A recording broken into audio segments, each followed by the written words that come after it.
Assalamualaikum warahmatullahi wabarakatuh. Alhamdulillah rabbil alamin wassalatu wassalamu ala asyrafil anbiya'i wal mursalin sayyidina Muhammadin wa ala alihi wa sahbihi ajma'in. Allahumma salli wa sallim wa barik ala Muhammad wa ala ali Muhammad kama sallaita wa sallamta wa barakta ala Ibrahim wa ala ali Ibrahim fil alamin innaka Hamidum Majid. Amma ba'd. Tuan-tuan, puan-puan yang dirahmati dan dikasihi, alhamdulillah syukur pada Allah SWT kerana pada ketika ini kita berada dalam satu majlis ilmu untuk sama-sama mengkaji, membaca tentang sirah Nabi kita sallallahu alaihi wasallam. Alhamdulillah semua sahabat yang hadir, sahabat dekat Insta Faridah Hanima Narif, sahabat dekat TikTok, sahabat dekat Facebook pada ketika ni. Alhamdulillah semua. Ustaz Mustafa Kamal, insya-Allah, Nur Hasma Lisa, Aida Ahmad, Gikaluk, semua yang hadir pada pagi ni. Pagi ini kita bincangkan tentang kitab sirah yang bertajuk Ensiklopedia Sirah Kekasihku Muhammad sallallahu alaihi wasallam, iaitu pada muka surat ke-10, peristiwa pembelahan dada Rasulullah SAW. Baik, ketika Nabi SAW berusia 4 tahun, baginda telah datangi Jibril lalu dibelah dada baginda. Kejadian itu menyebabkan kawan-kawan sepermainannya lari ketakutan hingga menyangkakan Nabi SAW sudah dibunuh. Sehubungan dengan itu, Halimah dan beberapa orang daripada Bani Sa'ad bergegas ke tempat Nabi SAW. Mereka berasa lega sedikit, tetapi keheranan bila mendapati Nabi sedang berdiri dengan selamatnya. Kisah pembelahan dada ini diriwayatkan oleh Imam Muslim secara ringkas, tapi tidak disebut tempat berlakunya. Diriwayatkan oleh Anas radhiyallahu anhu, anna Rasulullah SAW atahu Jibril wa huwa yal'abu ma'al ghilman فأخذه فزرعه فشق عن قلبه فاستخرج القلب واستخرج منه علقة فقال هذا هز الشيطان منك ثم غسله في طست من ذهب بماء زمزم ثم لآمه ثم أعاده في مكانه وجاء الغلمان يسعون إلى أمه يعني زئره فقالوا إن محمدا قد قتل فاستقبلوه وهو منتقع اللون. قال أنس وقد كنت أرى أثر ذلك المخيط fi sadrihi sallallahu alaihi wasallam.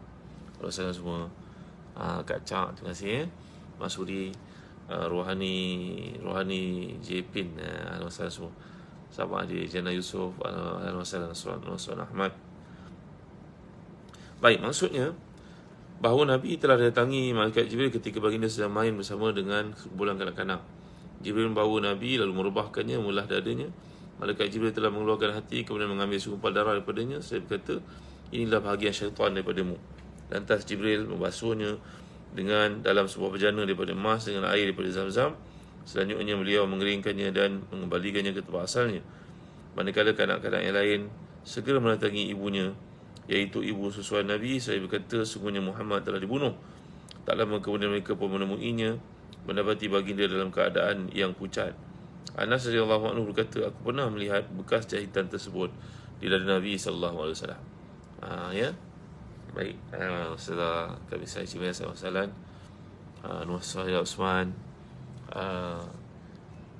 Baik, topik yang kita bincangkan pada hari ini adalah daripada kitab Ensiklopedia Sirah Kekasihku Muhammad sallallahu alaihi wasallam. Ya. Usman Syahira Rasalan, semua sahabat kat TikTok, kat Facebook, dekat Insta, alhamdulillah wasallam. Barakallahu fikum. Jadi diriwayatkan bahawa pembelahan dada itu bukan sahaja berlaku ketika Nabi berusia 4 tahun. Malah ia turut berlaku kali keduanya ketika baginda berusia 50 tahun sebelum peristiwa Isra' dan Mi'raj. Sejak peristiwa itu, Halimah berasa bimbang akan kesahabatan Nabi, lalu mengambil keputusan untuk membalikan baginda kepada ibu kandungnya. Ini kisahnya. Jadi pembelahan dada ni seperti disebut oleh para ulama', contohnya Al-Imam Muhammad Ghazali dalam buku beliau bertajuk Fiqh Sirah. Ini bagi menunjukkan kepada kita kepentingan untuk melakukan tazkiyatun nufus. Alangkah seorang Nabi yang maksum pun melakukan pembersihan kepada hati baginda SAW. Ini kan pula kita manusia yang sering melakukan kesilapan dan banyak dosa-dosa. Maka belajar bidang pembersihan hati ini atau tasawuf ini sebenarnya satu kewajipan kepada kita, tuan-tuan. Kenapa? Kerana dengan demikian kita mengetahui kelemahan diri kita dan sembahyang kita dapat ada khusyuknya. Gitu tuan-tuan. Baik. Sejak peristiwa itu, Halimah menjadi bimbang akan keselamatan Nabi. Lalu Mai berusaha untuk membalikan Nabi SAW kepada ibu kandungnya. Sebelum tu kita dah belajar, pagi semalam kita dah belajar bahawasanya tuan-tuan yang mulia Allah sekalian. Sekejap ada berlaku kat saya punya TikTok ni. Tuan-tuan sekejap ya.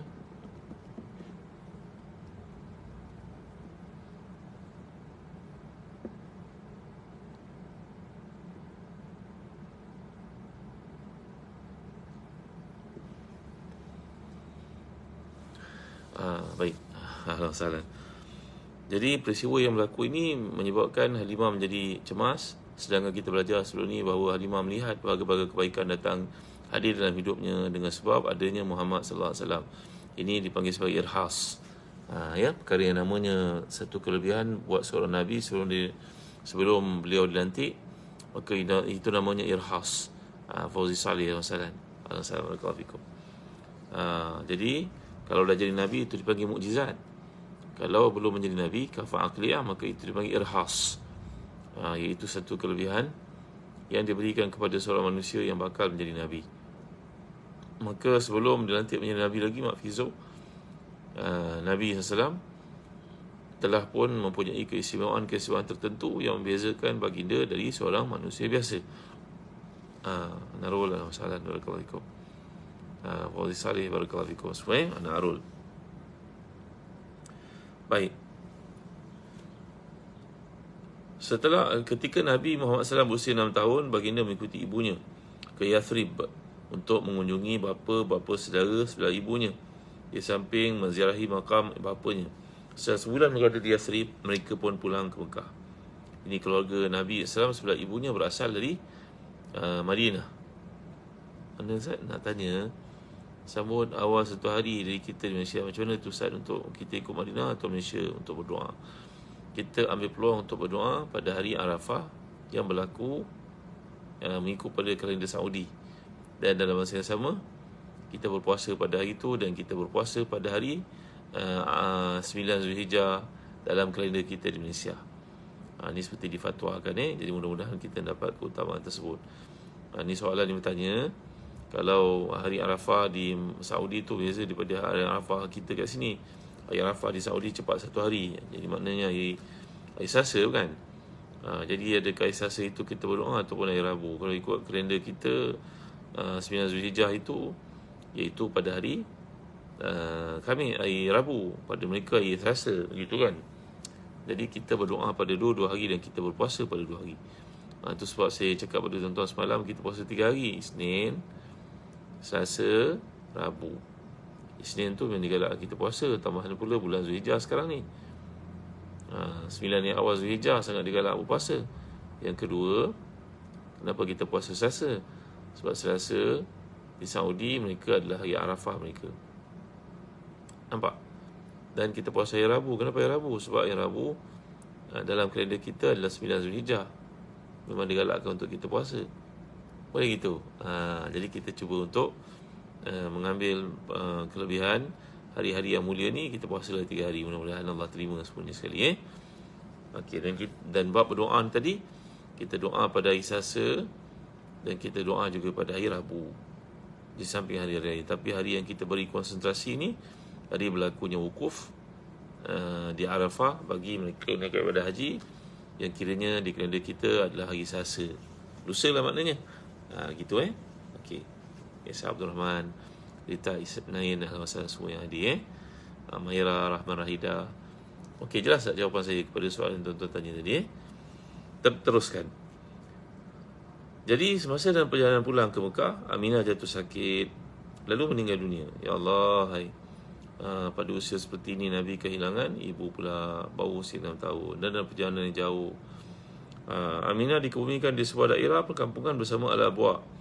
Al-Abwa merupakan sebuah perkampungan atau desa yang terletak di luar Yathrib yang pada hari ini dikenali sebagai Madinah. Tuan-tuan boleh lihat kat sini ada gambar makam bonda Nabi SAW. InsyaAllah buku ni walaupun ada banyak buku sirah kat luar, tapi dalam pendekatan buku ni yang kami ambil ada gambar-gambar yang kita dapatkan. Dan gambar ni kita ambil secara kita ambil sendiri tau tuan-tuan ketika berada dalam perjalanan umrah di sana. Kita bukan ambil daripada internet ke curi mana ke tak tuan-tuan. Allah salah Nazina Al-Aziz barakallahu fikum pada Nazina. Terima kasih kerana kirim star barakallahu fikum. Terima kasih. Assalamualaikum suami anak-anak semua Alhamdulillah. Jadi Abu Talib meninggal dunia. Selepas kewafatan ibunya, Nabi SAW dipelihara pula oleh datuknya Abdul Muttalib yang kita dah ceritakan semalam kelebihan yang daripadanya. Saya nak baca sikit tentang Abdul Muttalib lagi tuan-tuan dalam buku. Ni buku menarik tau, ni buku bahasa Arab. Namanya Raudhul Unuf. Raudhul Unuf. Nampak Okey. Ini buku namanya, kitab nama Raudhul Unuf. Banyak sikit tau. Dalamnya pun cantik. Alhamdulillah. Baru saja saya dapat. Saya bacakan untuk tuan-tuan. Berikutan kisah yang semalam yang kita bacakan tentang kedudukan bangsa Quraisy selepas mereka berjaya menghadapi tekanan ataupun serangan daripada Abraha dan telah kita lihat bagaimana pada muka surat 421 kita ambil bahagian berkaitannya. Baik.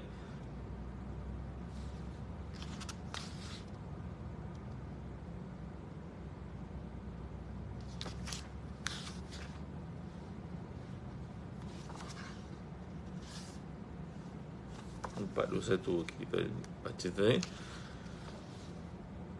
I'zam al-Arab Quraisyan ba'da hadithatil fil.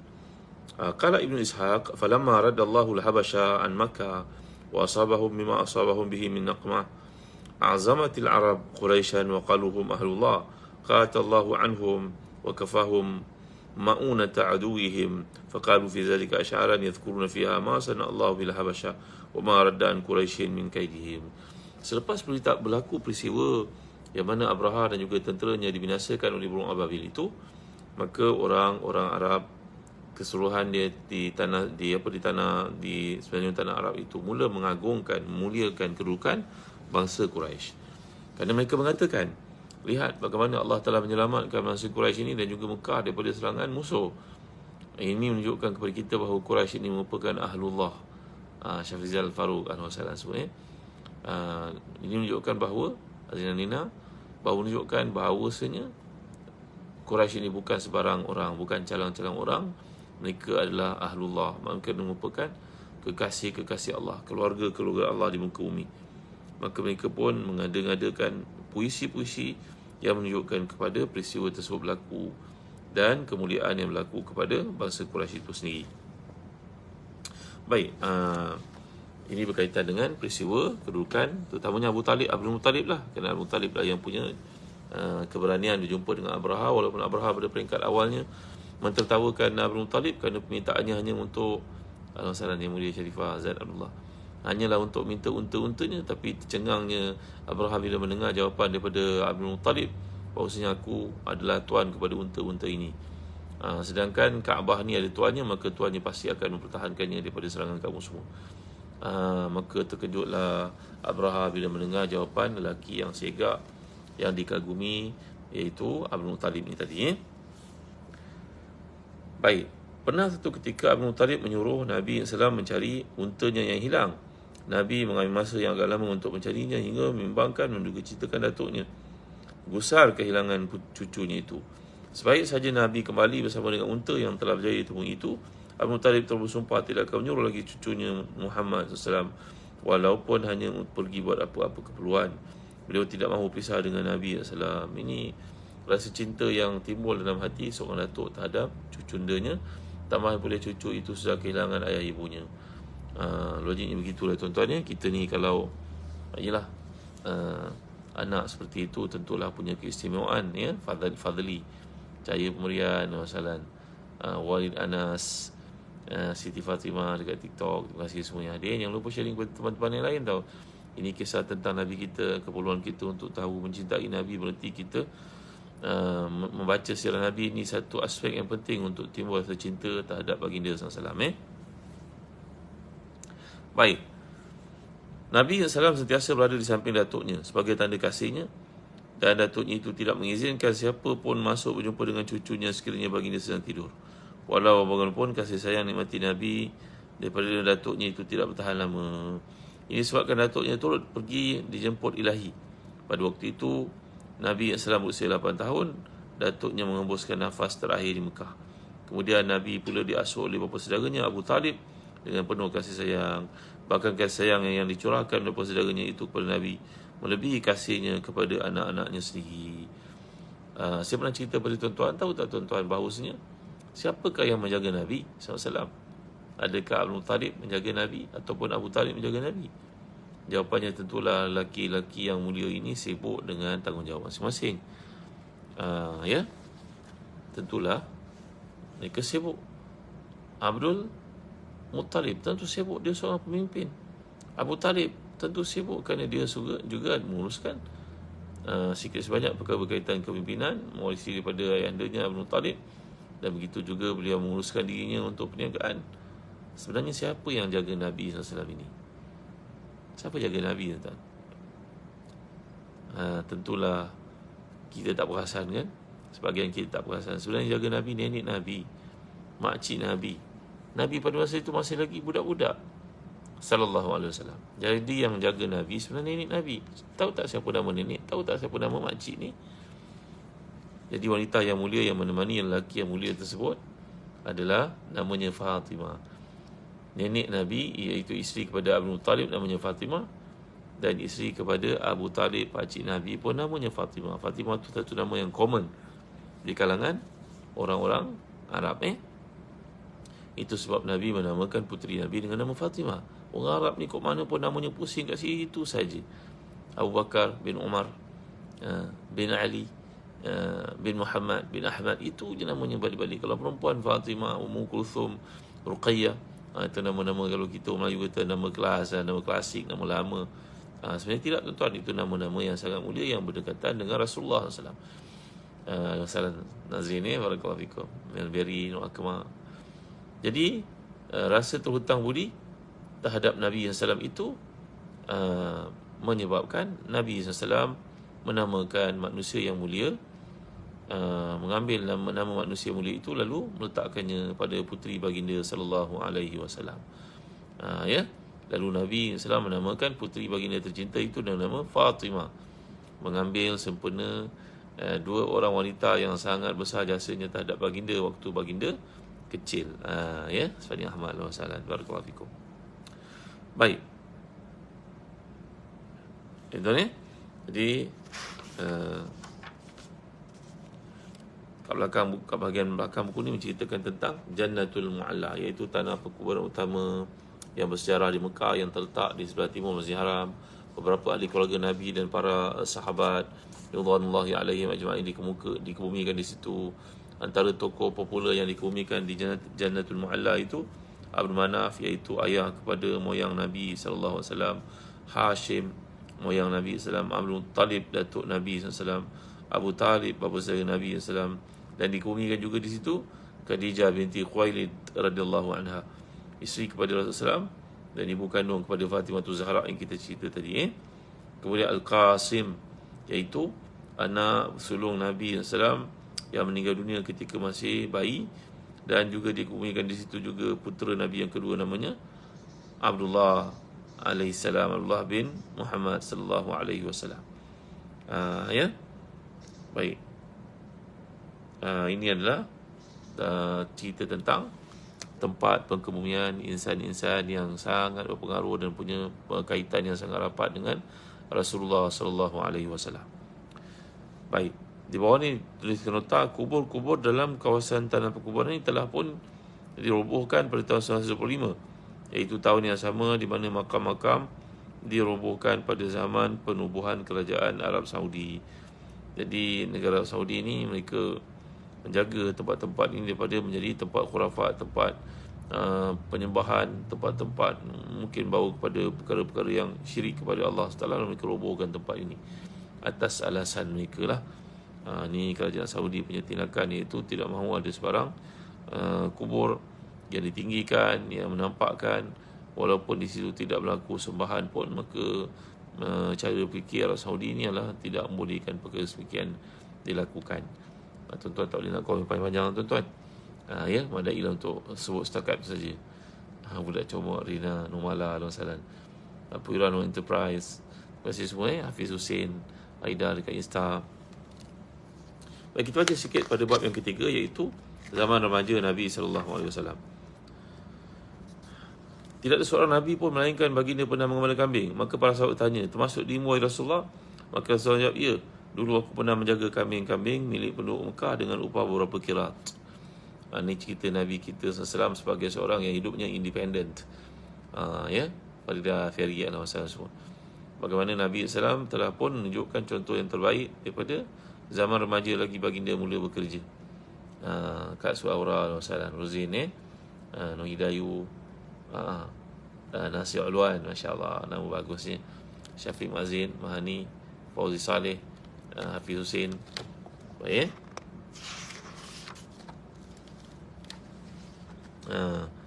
Baik, baik. Alhamdulillah semua sahabat dimuliakan Allah sekalian. Kita lihat mengembala kambing ketika kecil. Ketika zaman remajanya, baginda tidak melakukan sebarang pekerjaan yang tetap. Namun begitu banyak riwayat mengatakan baginda mengambil upah mengembala kambing. Baginda mengembala kambing di perkampungan Bani Sa'ad dan juga milik kambing milik penduduk Mekah dengan bayaran beberapa kirat. Macam kirat ni beberapa ringgit dah tuan-tuan, makna nilai yang kecil. Tapi di situ Ibrahim Zuhri Alhamdulillah, kat situ kita belajar bagaimana hidup independen. Macam anak-anak kita lah lepas SPM, jangan duduk menghabis beras saja kerjanya. Latih dia untuk bekerja, suruh dia pergi bekerja, latihan kat situ. Ketahanan untuk diri, bangun awal, bekerja, tahu nilai wang. Tak mahu senang-senang dapat perkara yang diminta. Maka inilah cerita tentang perjuangan Nabi-Nabi sebelum, yang kita baca bagaimana kisah mereka semuanya hidup bekerja. Saya pernah sebut pada tuan-tuan, Nabi Nuh merupakan seorang najaran, seorang tukang kayu. Nabi Daud Nabi Daud merupakan seorang disebut di dalam hadis mengatakan bahawa haddadan, seorang tukang besi. Nabi Idris merupakan seorang khayatan, seorang tukang jahit, dan juga seorang petani. Jadi nabi-nabi yang Allah utuskan semuanya mempunyai kerja, ya, walaupun mereka itu merupakan utusan Allah SWT, tapi nak menunjukkan kepada kemuliaan bekerja. I'malu ala Dawud syukra wa qalilun min ibadiy syakur.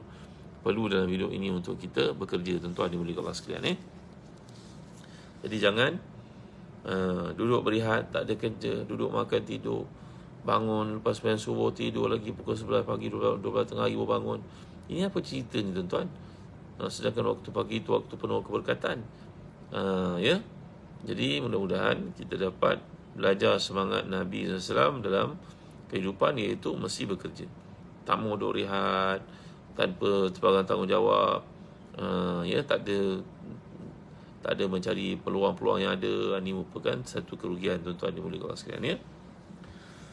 Allah telah mengilhamkan para nabinya sewaktu sebelum dilantik menjadi nabi lagi, supaya mereka terbiasa menguruskan urusan umat, menerusi pergaulan dan perdedahan dengan haiwan tersebut.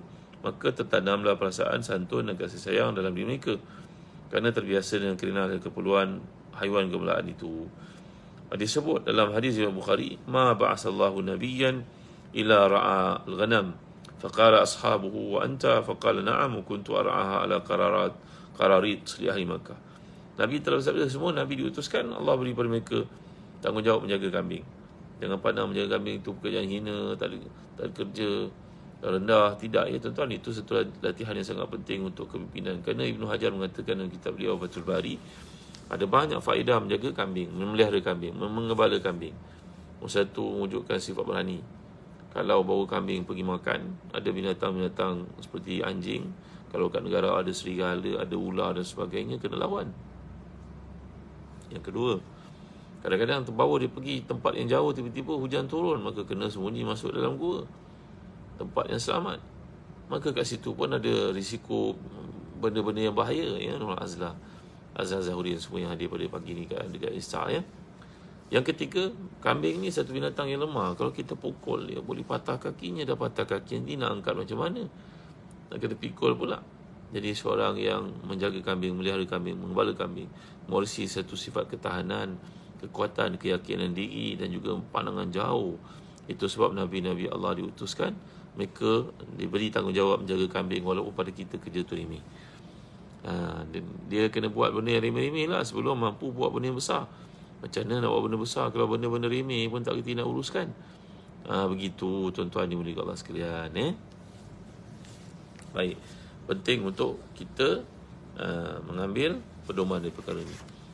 Ya tuan-tuan.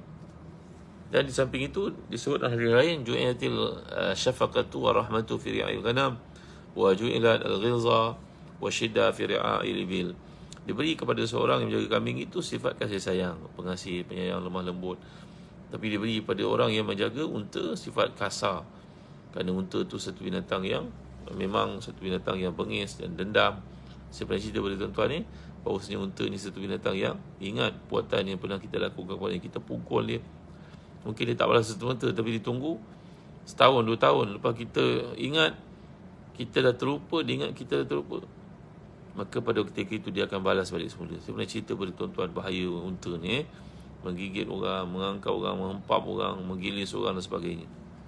Tapi kambing dengan meliharanya memupuk kasih sayang dan juga kepimpinan yang tidak ada pada kerja-kerja yang lain sebenarnya. Ya Allah, kalau boleh reverse waktu ke belakang balik semula, Wais Al-Qarni pun menjaga kambing, ya, Perwira Enterprise. Kalau boleh reverse waktu ke belakang semula, saya kalau ada peluang nak pelihara kambing, tuan. Nanti orang tanya, Ustaz buatlah sekarang pelihara kambing. Yalah, sekarang saya penulis buku, penerbit buku, ada syarikat travel kecil-kecil, ada tanggungjawab lah tuan-tuan. Dah lain kerja ceritanya. Tapi kalau tuan-tuan dan anak tuan yang belajar kat universiti sekalipun, mereka belum ada peluang kerja, pergilah dapatkan latihan di Mardi ke, dari apa, jabatan kerajaan ke, ada banyak peluang diberikan. Dapat benih-benih kambing ke, dapat peruntukan untuk buat kandang kambing ke, small start kecil-kecil dulu. Banyak peluang tau. Bayangkan ni musim korban ni, orang semua sembelih kambing. Dapat anak, mereka buat akikah kambing. Tak ada kebergantungan kita sentiasa kepada orang luar kat sana, kat mana-mana tempat dalam dunia. Ya, tuan-tuan boleh kata sekalian, orang dapat akikah anak-anak sekarang kambing berapa, 1,000 kan kat Malaysia. Nak masak lagi, tambah lagi 1,000 untuk bagi orang makan lagi. Tuan-tuan tengok padahal ni semua dapat diuruskan andai kita memelihara sendiri binatang yang disebut dalam hadis ni sebagai satu kemuliaan. Sebenarnya kerja macam ni tau. Jangan pandang kerja ni kerja yang hina. Baik tuan, ambil peluang untuk jaga kambing, pelihara kambing, belajarlah tekniknya. Semua ilmu kita boleh dapat. Ya, Datuk Ramli Burger yang mengatakan kepada saya, beliau mempunyai kambing 5,000 ekor dekat Ulu Yam. Itu pun tak cukup untuk stok sendiri, guna sendiri saja. Beliau ada kedai-kedai makan, sediakan jual kambing, ialah daging kambing dan sebagainya. Tapi nak dapat susah, supply susah, maka kena pelihara. Memanglah semua kerja susah, tak ada kerja yang mudah tuan-tuan. Yang penting kita nak belajar lah. Ya, jangan sampai orang Bangladesh, orang Rohingya datang ke negara kita pula lebih bijak mentadbir perkara-perkara bersifat ternakan, tanaman dan sebagainya. Kita habis semua, kita sibuk, anak-anak muda kita sibuk bawa Grab, bawa Foodpanda. Kalau jatuh motor, na'udzubillah, lepas tu nak tunggu apa tuan-tuan? Tak ada survival masa depan, tak ada career path. Tapi kalau kita berniaga seperti ini, Sayyidina Umar kata, kalau kamu tinggalkan perniagaan, wahai anak muda, kamu akan kehilangan sepertiga daripada pemerintahan. Itu yang terjadi kepada bangsa kita. Terlalu bergantung kepada orang lain. Kita pergi ke Cameron Highland, habis semua. Tempat-tempat tu dikonquer kadang-kadang oleh orang Bangladesh. Tuan-tuan tahu tak? Pergi ke, tak kisahlah mereka Islam betul, tapi sayanglah aliran duit kita pergi, aliran tunai duit kita ni pergi keluar. Kalau kita tengok kadang-kadang orang Aceh berniaga kan tuan, buka kedai borong, jealous tau. Jealous yang baik lah, getah. Tiap hari collect cash begitu banyak sekali. Dia tak terima kalau kita nak online tu, nak pakai credit card, dia tak terima. Dia nak duit cash saja. Kalau tak ada duit cash, mau ambil barang dulu, yakin dia pada kita. Nanti ada duit bayar, kemudian esok ke lusa ke minggu depan, tak kisah. Yang penting dia takkan minta kita benar kita pakai credit card. Tak mau dia barangkali di trace apa perniagaan yang dibuat dan duit simpanan dalam bank. Semua orang ni cash king tuan-tuan. Jadi kena belajarlah hantar anak-anak kita supaya mengambil tanggungjawab seperti Nabi-Nabi yang terdahulu, di samping ia merupakan satu peluang perniagaan yang besar. Macam ayam kampung kan tuan-tuan. Ya, mana cukup ayam kampung, stok ayam kampung tak cukup, telur ayam pun tak cukup. Ya, Allahu Akbar, la ilaha illallah, masya-Allah, tabaraka wa taala. Ya, najis kambing dikeringkan, proses, banyak tau dia punya by-product. Ya, betul, betul. Tu yang saya kata tadi, kalau ada peluang, terima kasih yang kirim love pada saya, kirim apa semua, bunga, macam-macam. Doa, okay? Kalau saya boleh reverse waktu ke belakang, antara perniagaan yang saya cukup minat, peternakan lah tuan-tuan. Tapi pada usia macam ni, yang komitmen yang ada, itu sebenarnya negative thought, saya faham lah. Jadi tuan-tuan boleh melakukannya, anak-anak kita boleh melakukannya. Tak kisahlah belajar kat Madinah ke, kat Jordan, kat Mesir ke, kat UKM ke, UIA ke. Yang penting dia nak buat benda ni. Semua ilmu ni kena belajar lah. Kita pergi ke Sekincan kan, kita tengok sawah padi seluas-luasnya. Kita tengok sawah padi, pergi bertanya pada pekerja yang ada kat situ, Bangladesh, apa benda sayur tanam ni? Bukan padi, pulut rupanya. Pulut hitam dia tanam, pokok dia macam pokok padi. Rupanya milik Cahaya Nun Alif. Tak tahulah Cahaya Nun Alif mereka mungkin tebus ke, sewa ke, pajak ke, kita pun tak tahu. Meluas-luas kat Sekincan tu. Ditanam pulut hitam. Kerana pulut hitam lebih, dia punya apa, pulangan dia lebih baik daripada, return dia lebih baik daripada tanam padi katanya. Gitu jauhnya mereka ni mengkaji. Kita pergi kat kawasan Perak tu, tengok pokok betik penuh, sepenuh-penuh ladang sawit pokok betik. Dia fast return. Kita tengok bangsa-bangsa lain tuan. Bimbang anak-anak kita survival masa depan, dia tak fikir, dia sibuk beli motor. Kadang-kadang beli motor RX pula, sampai 2-3 biji. Dia kata ni satu 25,000. 25,000 motor siapa nak beli Asal tak jual, ambil duit tu invest beli rumah ke, kan bagus. Lain cara fikir kita dengan anak-anak orang lain. Ini bukan nak condemn tuan-tuan, tapi inilah hakikat Anak bangsa lain tu usia 20-24 tahun dah ada rumah dah, apartmen, kondo dan sebagainya, sewa kat orang. Tengok cara fikir. Anak orang Melayu sibuk kumpul motor RX, letak dalam rumah nenek, penuh-penuh motor semua. Apa nak buat ni tuan-tuan? Macam mana cara fikir ni? Kalau nak jual 25,000, jual lah. Apa nak buat jadi bersih buruk kat situ? Tuan-tuan, kadang pun saya tengok orang keliling saya tuan-tuan, Allah Rabbi, bukan anak tuan-tuan tau. Ni ada kaitan dengan hidup saya. Kerana saya tengok Allah sianya, cara fikir kau ni macam mana lah jual lah, orang nak beli, jual lah, ambil motor tu. Ataupun manfaatkan, buat perniagaan ke, kecil-kecil. Macam orang dekat Thailand tau, dia kata dalam majalah Economist, bahawa kerajaan Thai pada ini begitu tinggi galakannya kepada rakyat jelata, supaya pastikan si rakyat tu ada 3 benda kat rumah. Mesti ada ikan keli dibela, mesti ada batas sayur sikit tanam, tak kira lah, kacang botol ke sekurang-kurangnya, ataupun apa-apalah sayur-sayuran boleh dimakan segera. Ayam ke. Yang ketiga, apa tahu? Dia pelihara ayam kampung, makan pun sihat. Ni kita pergi beli ayam, kita pun tak tahu entah apa benda diinjek dalam ayam tu. Ini bukan membebel tuan-tuan, tapi ini perkara penting untuk survival umat pada masa akan datang. Ini duk bergantung sangat dengan orang lain. Kadang orang duk kampung pun dah malas nak beli ayam proses juga. Padahal tanah Allah berikan, apa salahnya kalau kita bela, kan? Jadi kena betul cara fikir macam Nabi kita SAW. Kita baca kisah ni, kita amalkanlah. Jangan baca setakat baca isolated, aku kat sini, engkau kat sana. Rasulullah, aku baca kisah tentang Rasulullah, aku setakat baca. Amalkan. Ini menceritakan tentang kepimpinan dan juga ketidakbergantungan kepada sesiapa, bergantungan kepada Allah SWT. Survival. Kita belajar tu penting lah, belajar masuk universiti sebagainya, tapi dapat degree. Tapi janganlah mesti bekerja dalam bidang yang kita belajar tu. Susah nak cari kerja macam tu. Kita belajar kat universiti tu untuk tujuan socialization, dapat ilmu, dapat ijazah, dapat tahu peluang-peluang, dapat kepimpinan. Tu kita belajar kat universiti. Manisa Langsalan, Manisa Haji Murad Ini Ustazah Manisa ke? Masya Allah, lama tak jumpa Ustazah Manisa Baik, Haida, Mas Mira, Saidah Yasin dan semua sahabat-sahabat dekat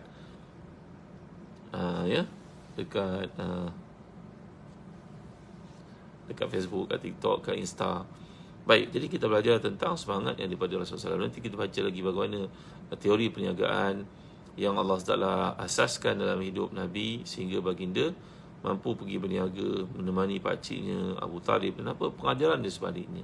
Semuanya daripada kitab Ensiklopedia Sirah Kasihku, Ya, bagi tuan-tuan yang ada kesempatan boleh dapatkan dekat www.telaga-biru.com.my. Ya, buku berharga RM129 ni insyaAllah sangat memanfaatkan. Dalamnya dipenuhi dengan QR code, ada peta, ada gambar, macam buku ensiklopedia, macam ya buku coffee table book yang kita letak atas meja, dimanfaatkan oleh orang yang melihatnya insyaAllah. Buka satu muka surat, banyak manfaat insyaAllah. Banyak perkara yang boleh kita pelajari. Semudah melihat gambar yang tertera, diagram yang ada, QR code yang boleh kita scan. InsyaAllah buku ni manfaat untuk kita semua. Terima kasih tuan. Sampai itu tadi saya rujuk juga buku Rawdul Unuf. Rawdul Unuf. Ini buku seorang ulama dari Morocco, Maghribi. Buku ni sangat penting. Banyak jilid tau. Alhamdulillah ada di tangan saya untuk kita mengesahkan segala riwayat yang dikemukakan itu. Cantik, ada tahqiq di bawah ni. Ya, ini karangan seorang ulama yang bernama Abdul Qasim Abdul Rahman bin Abdullah As-Suhaili, yang juga banyak menjadi rujukan saya ketika menyiapkan ensiklopedia Sirah Kekasihku. Khairiz Hashim. Ya, boleh beli online. Pergi klik www.telaga-biru.com.my. Ustaz, sekiranya beri peluang pergi umrah, doa kami semua dimudahkan urusan. Ya, alhamdulillah, Puira, jom sertai Zahzan Travel. Kami ada trip bulan 8, 9, 10, 11, 12. Ya, kita ada tiket yang dah confirm, hotel yang dah confirm. Jom join kami. Ya, cantik buku ni. Baik, nanti saya buka beg kuning insyaAllah. Karisma ni insyaAllah. Nanti Yop tolong bukakan untuk kami beg kuning. Ustaz kami sah, terima kasih. Umar Azizon, terima kasih Azizon. Kak Aura Nur, Dila Wawas, Wawai, wow, susah nak baca. Dila Wawa Yas, Ida, Salihin. Terima kasih semua yang hadir. Dapatkan buku ni, insyaAllah ada banyak manfaat padanya. Boleh jadi kita rujukan dalam pembelajaran sirah kita pada waktu pagi ini, di samping tafsir Ibn Katsir yang juga menjadi teras rujukan kita. Baik, setakat terima kasih tuan dan kalian tuan-tuan. Jangan lupa waktu duha dah masuk, boleh menaikkannya sebentar lagi. Sallallahu alaihi Muhammad wa ala alihi wasallam. Walhamdulillahirabbil alamin. اللهم اغفر لنا ذنوبنا ولوالدينا وارحمهم كما ربنا صغارا ولجميع اصحاب الحقوق علينا من المسلمين والمؤمنين والمؤمنات برحمتك يا ارحم الراحمين. ربنا هب لنا من ازواجنا وذريتنا قرة اعين واجعلنا للمتقين اماما. آتنا منك رحمة وهيئ لنا من امرنا رشدا. ربنا اللهم اعنا على ذكرك وشكرك وحسن عبادتك. اللهم مقلب القلوب ثبت قلوبنا على دينك وعلى طاعتك. اللهم انا نسألك حبك وحب من يحبك وحب اعمال يقربنا الى بك.